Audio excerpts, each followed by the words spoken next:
siempre estamos en manos de Dios.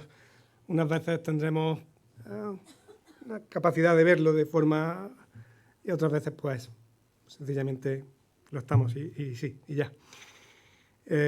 Y hay ocasiones en las que se puede actuar responsablemente en unas manos que siempre estamos en ellas. El texto que he elegido hoy, como decía Ana, son los 3 primeros versículos del capítulo 13 de Hechos, que si no lo habíamos identificado previamente, en el momento que le echemos un vistazo, pues creo que podemos intuir el porqué de estos versículos hoy. Hechos 13, versículos del 1 al 3. En la iglesia de Antioquía eran profetas y maestros Bernabé, Simeón apodado el Negro, Lucio de Cirene, Manaén, que se había criado con Herodes el tetrarca, y Saulo. Mientras ayunaban y participaban en el culto al Señor, el Espíritu Santo dijo: «Apartadme ahora a Bernabé y a Saulo para el trabajo al que los he llamado». Así que después de ayunar, orar e imponerles las manos, los despidieron. Hechos. Un libro que me encanta, un libro que he usado mucho personalmente con Ian, con otros hermanos, no solo para el tiempo devocional, sino también para trabajarlo, y hoy, pues, por motivos evidentes, pues es un día en el que quería volver a él. En manos de Dios. A veces no es sencillo confiar, no es agradable por nuestra idolatría del control, eso de querer tenerlo todo atado y bien atado, como decía Ana, a la hora de ponerse en manos de Dios en sus tiempos. A veces no es sencillo hacer eso. Y es verdad que no es siempre agradable encajar ni el cuándo, ni el dónde, ni el cómo nos está moviendo, ni nos está llamando Dios ni a uno, ni quizá para otras personas tampoco. Creo que no siempre es sencillo responsablemente ponerse en manos de Dios, y a veces va a ser un poco un cóctel agridulce, porque aun siendo cosas buenas, pues no siempre podemos ver ese plan completo que tiene Dios en su vida para nosotros o para la vida de los demás, y o te pones en manos de Dios de forma responsable, o el fatalismo impersonal o la vida por inercia pueden llegar a ser una constante en tu vida. No digo que sea fácil, digo que es lo que da propósito y lo que es preferible. Creo que es preferible ponerse responsablemente en manos de Dios antes de ponerse en manos de cualquier otra cosa. El texto de hoy, estos 3 versículos que he leído hace un segundo, son los 3 versículos con los que empieza el primer viaje misionero de Pablo. Son 3 versículos en los que empieza cambios importantes en su vida, y aunque quizá parece que no dicen demasiado, pues creo que sí que dicen cosas, y hoy vamos a sacar solo un par de aplicaciones concretas, una para la vida de la Iglesia y otra para la vida personal a la hora de tomar decisiones. Empezamos por la vida de la Iglesia. No es cuando se origina la Iglesia en Jerusalén, no es cuando se origina la Iglesia en Antioquía, pero hay una cosa preciosa en estos primeros versículos, en concreto en el 1. En la Iglesia de Antioquía eran profetas y maestros Bernabé, Simeón apodado el Negro, Lucio de Cirene, Manaén, que se había criado con Herodes, y Pablo. ¿Cómo se parece esta Antioquía del siglo I a el mundo globalizado en el que vivimos 20 siglos después? ¿Qué montón de cosas se parecen el siglo I y el siglo XXI? Me explico. Antioquía, siglo I. Ciudad próspera, cosmopolita y enorme para su época. Rondaba el 500.000 de habitantes. Repito esto de cosmopolita, próspera y con el 500.000 de habitantes, metiendo a Málaga en la ecuación. En el 2022, Málaga tenía 574.000 habitantes, algo más de 500.000. Una ciudad próspera, cosmopolita, que ronda el 500.000 de habitantes, cada vez más bella. Casi no sabes si hablas de Antioquía o de Málaga. Antioquía, la reina de Oriente, conocida también como Antioquía la Bella. Málaga la Bella, Rubén Darío. Un desconocido para mí, fue el primero que menciona a Málaga como Málaga la Bella, lo tuve que buscar por internet, es Salvador Rueda en el 1891. Ni idea de quién era este señor, pero sí Rubén Darío, sí Valle Inclán, Málaga la Bella, la cosmopolita. Esa ciudad en la que viven personas de diferentes países y de diferentes culturas. Esas ciudades, Antioquía y Málaga, que nos desafían como Iglesia a tener un llamado especial, a tener una identidad concreta y sin perder esa identidad, ciudades y zonas que nos desafían a ser inclusivas en el sentido bíblico de la palabra.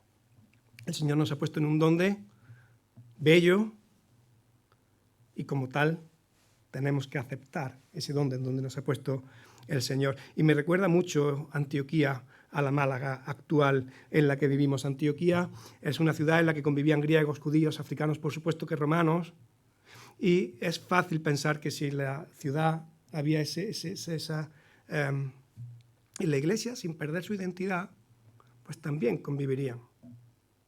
Bernabé. ¿Quién era este Bernabé? Bernabé es fácil de identificar. Es el mismo Bernabé del versículo 36 del capítulo 4, chipriota, Chipre. Actualmente Chipre, cultural y políticamente europea. Geográficamente, al suroeste de Asia.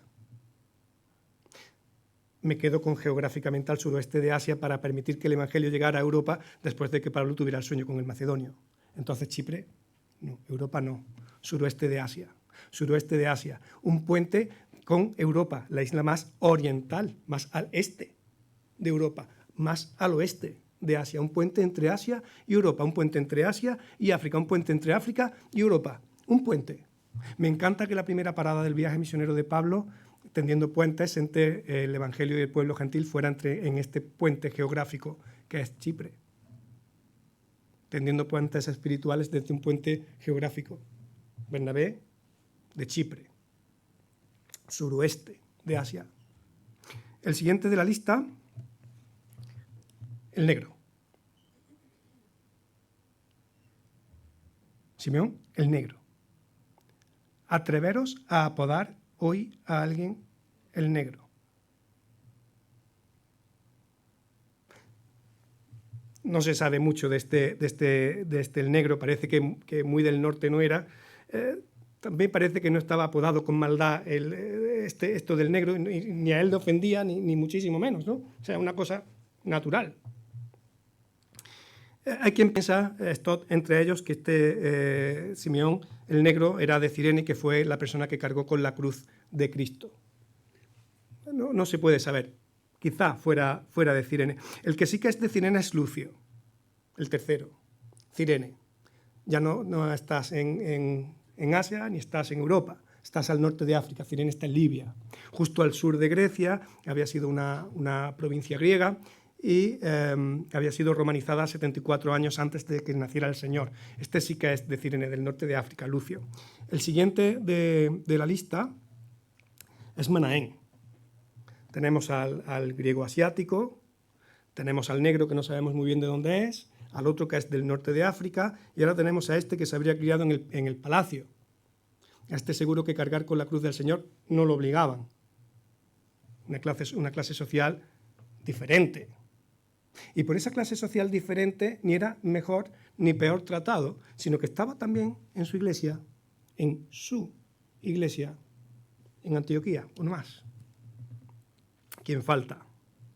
Pablo, de Tarso, ciudadano romano, que había estudiado en esa Cambridge o en ese Oxford del momento con Gamaliel. Cerraba un círculo tremendamente colorido, un abanico tremendamente colorido de personas que vivían en la ciudad y que vivían y que convivían en la iglesia. Es fantástico cuando no importa ni el color de la piel, ni de dónde vienes, ni dónde has estudiado. Es fantástico cuando no importa nada de eso. Si nos hemos criado en el palacio o venimos del norte de África, es fantástico cuando no importa nada de eso, porque lo que te une es mucho más potente que cualquier posible diferencia cultural, racial, social o secundariamente doctrinal. Es fantástico cuando lo que nos une en un mismo sentir, en un mismo pensar, con una misma visión y con un mismo propósito, no es lo que pone en mi carnet de cristiano, sino que es la identidad que nos da Cristo con su sangre. Es mucho más potente que cualquier otra cosa. Esa identidad de hijos de Dios que se paga a precio de cruz es mucho más potente que cualquier identidad cultural, racial, denominacional. Es verdad que cuando la visión es diferente, es verdad que quizás sea más sensato que cada uno tome su camino. Es verdad. De hecho, las personas más cercanas culturalmente de esta lista, que son Pablo y Bernabé, poco después, de hecho después de este primer viaje, cada uno va a tomar caminos por separado por una diferencia importante. Y tampoco pasa nada. Sé que hay interpretaciones diferentes, pero cuando la visión es la misma, cuando el sentir es el mismo, cuando está Cristo tirando del carro de por medio y haciendo de cemento entre estas piedras vivas que son su iglesia, con ese mismo sentir, con ese mismo pensar, con ese mismo espíritu, con esa misma visión, con ese mismo planteamiento, con ese mismo propósito, ahí no importa de dónde vienes. No importa si eres del norte, del sur, del este o del oeste, si has tenido que cruzar el Atlántico, si vienes de una isla del norte de Europa o si te has criado en el sur del Mediterráneo, no importa. Ahí ya no importa. Y entonces, con ese mismo sentir, con ese mismo pensar, con esa misma visión se puede trabajar, se ha podido trabajar y se podrá seguir trabajando para servir a Dios juntos, sin importar de dónde vengas, sin importar hacia dónde vayas, sin importar de dónde vengas, sin importar hacia dónde vayas. Cada uno, según los dones que recibe Dios, según su especie, ahí en ese don donde el Señor te está poniendo, ahí en ese don de hacia el que te esté llevando, ahí podremos servir. Inclusivos, pero sin perder la identidad. Como iglesia es un desafío, y más en el don de bello en el que el Señor nos ha puesto en el siglo XXI. Todo un desafío. ¿Y a nivel personal qué? Mientras ayunaban y participaban en el culto al Señor, el Espíritu Santo dijo: apartadme ahora a Bernabé y a Saulo para el trabajo al que los he llamado. ¿Responde el Señor las oraciones? Sí, siempre. Unas veces con un sí, unas veces con un no, unas veces con un te esperas, pero responde. Después de un culto orando, o de días, o de semanas, o de meses, o de años en oración, es tremendo cuando, no sé si os ha pasado, pero es tremendo cuando parece que el Señor te dice: ahora, ya, ahora es el momento, ahora es el cuándo, ahora es el cuándo en el que toca cambio. Ahora es el momento de apartar a Bernabé y a Pablo. Ahora. Me encanta ese ahora, porque ese ahora es ahora. Ahora y no antes, pero ahora y no después. Ahora. Apartadme ahora a Bernabé y a Saulo. Y es crucial.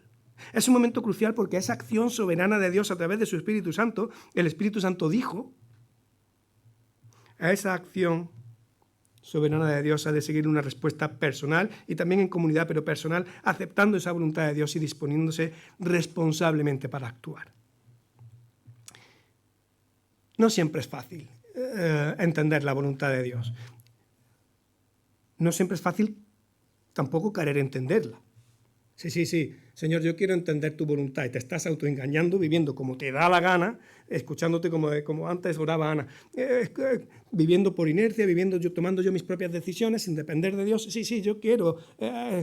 Mentira. O sea, te estás autoengañando. Pero hay veces que sí, que el Espíritu Santo actúa, la gracia obra, y sí que quieres entender la voluntad de Dios en tu vida. Quieres entenderla y quieres responder responsablemente a esa voluntad de Dios en tu vida. Y por supuesto, quieres acertar con esa voluntad de Dios en tu vida. Y asumes que te vas a equivocar, pero quieres aceptarla. Y tanto si vas a acertar o vas a equivocarte, te pones en búsqueda de esa voluntad de Dios para tu vida y decides, como decía hace algunas semanas, pues decides hacerlo en oración, decides hacerlo filtrando la palabra con el Evangelio, filtrando la Biblia con el Evangelio, la vida con el Evangelio, no solo con tiempo de oración, sino con una actitud continua de oración, escuchando el consejo del hermano, en vida en comunión.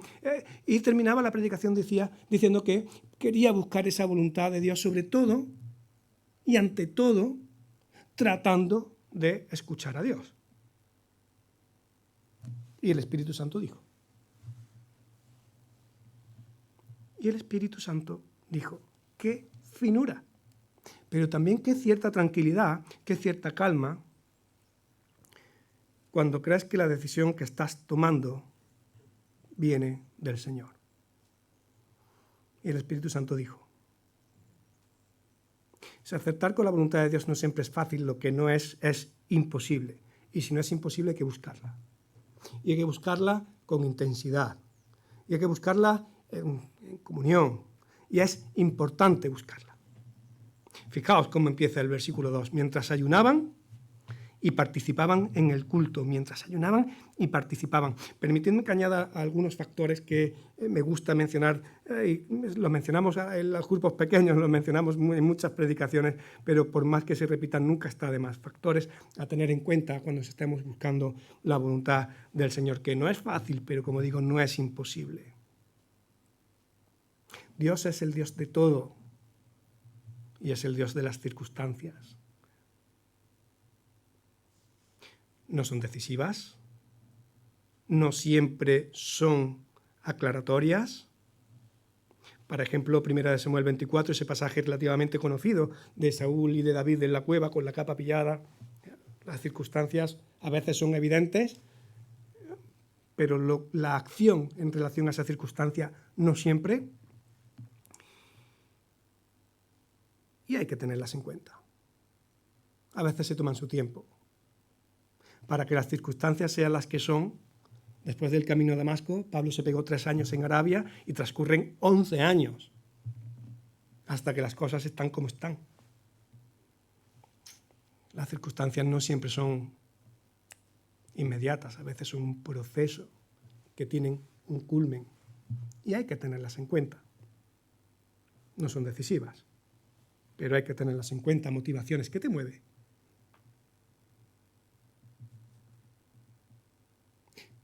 ¿Qué está poniendo Dios en el fondo de tu corazón? No qué deseas, ¿qué te mueve?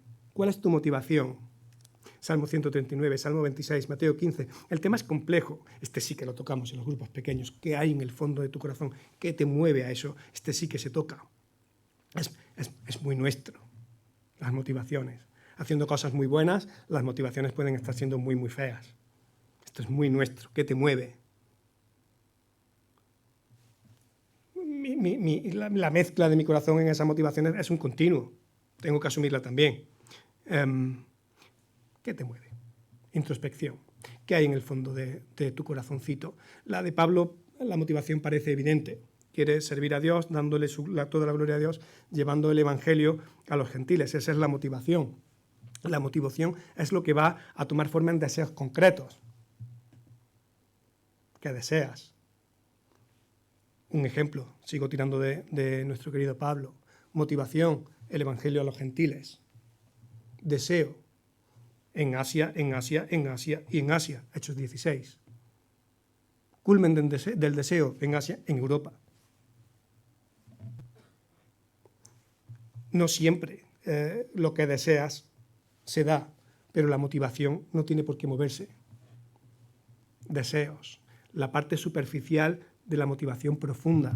Deseos que tampoco tienen por qué ser decisivos para cumplirse, y Hechos 16 es el ejemplo, y tampoco tienen por qué descartarse directamente, a no ser que vayan directamente en contra de la voluntad de Dios. Deseos, circunstancias que se van encajando a lo largo de los años, motivaciones. ¿Para qué creemos que nos está llamando Dios? Deseos que vienen engranados, aunque no siempre podamos verlo, pero vienen engranados de nuestras motivaciones profundas. La caída. Romanos 7:19. Lo que quiero hacer es lo bueno, pero lo que me sale es lo malo. Tengo que tenerlo en cuenta para meterlo dentro de este cóctel mientras que estoy tratando de buscar la voluntad de Dios. Intensidad. Cuando algo te interesa, le pones intensidad.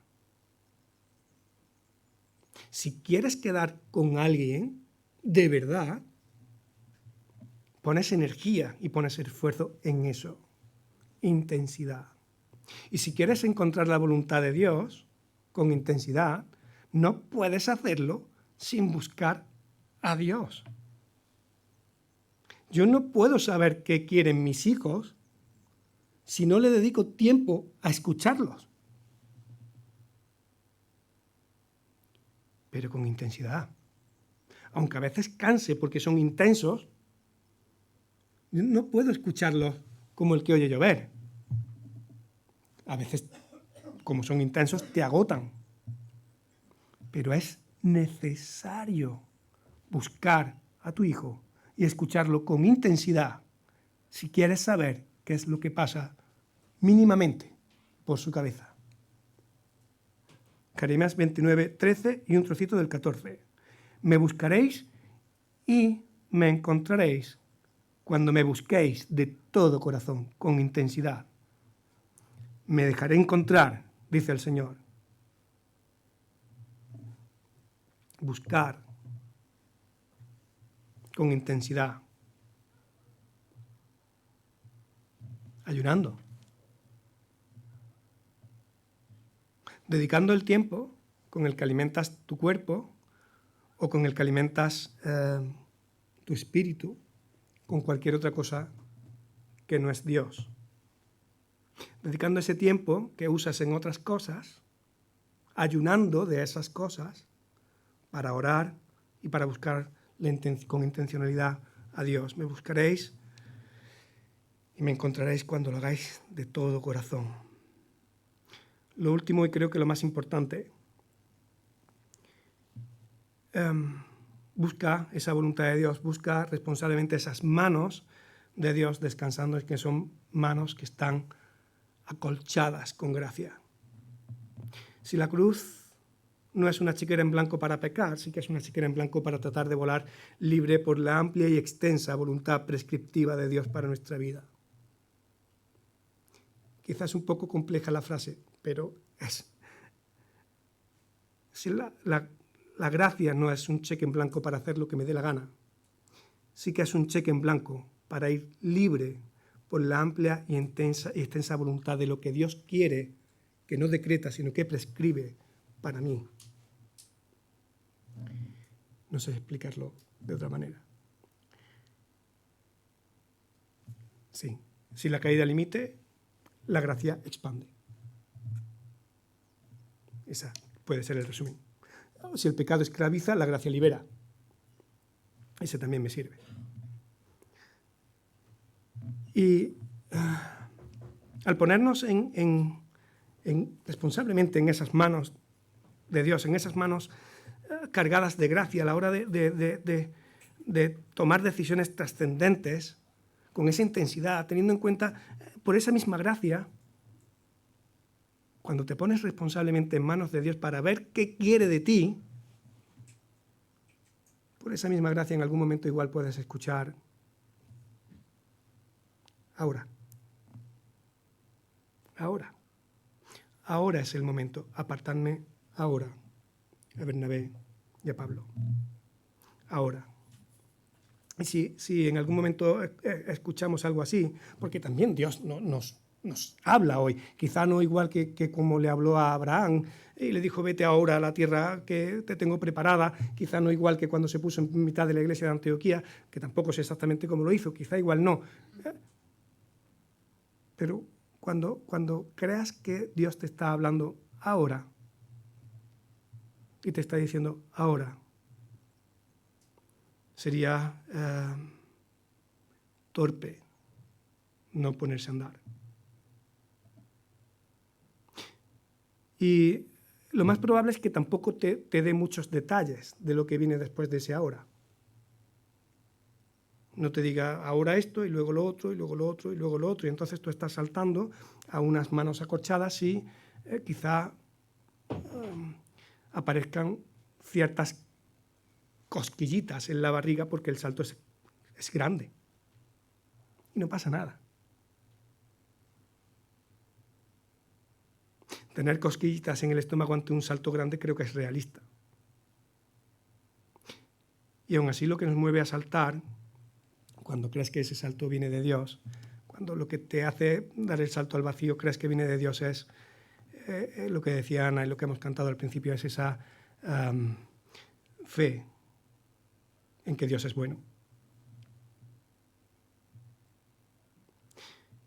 Creo que esa respuesta responsable del ser humano a esos grandes saltos, empezando por el de la salvación, que vienen de Dios, creo que solo puede ser fruto, empezando por la salvación, esos saltos solo pueden ser fruto de la acción del Espíritu Santo. Y no digo que pegues el salto sin temor al miedo en la barriga, no digo que no pegues el salto sin valorar humanamente los riesgos y la dificultad del salto, no digo que no te pueda incluso llegar a dar miedo dar el salto.